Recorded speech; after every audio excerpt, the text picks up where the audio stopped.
Today we're going to be going after this grassy weed right here, and it's called rye grass. How to get rid of rye grass. Good day everyone, Dante here with United Lawn Specialists with another lawn care tip. First things first, don't pull it like this. Pulling it like this will only tear off the top portion of the plant, leaving the roots in the soil, allowing the plant just to grow right back. In this portion of the video, we're going to be using a flathead screwdriver to dig the plant out by the root system, just like this.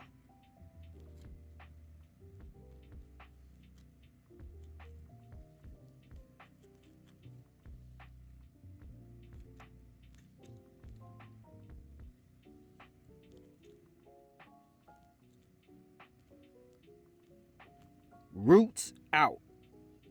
Ah, yes, what a refreshing feeling. Let's do another one. Gather the leaves of the plant all together just like this. Again, we're going to use a flathead screwdriver to dig this root system out of the soil.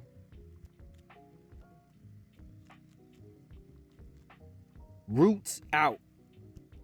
Digging this ryegrass out by the root system will prevent this plant from growing back in that spot.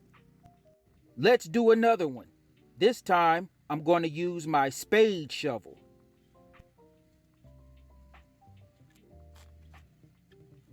When using a spade shovel, you're going to dig down into the root system, gradually pulling on the plant until the roots are completely out and returning some of the soil back into the area where you dug out the ryegrass.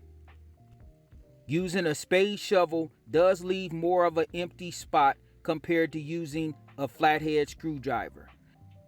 The alternative to digging these out individually is to spot treat them with glyphosate, which is the active ingredient in Roundup. Unfortunately, this time of year when the Bermuda is greening up, spot treating this lawn with glyphosate is going to leave a kill spot in each area where we spot treated the ryegrass. It is best for the homeowner to dig these clumps out exactly how I showed you in this video. Unfortunately, me digging these out is not included with the service. Because ryegrass is a cool season grass, it will burn out naturally when the temperatures increase. That's our lawn care tip for today. Have an awesome day. Thank you and God bless.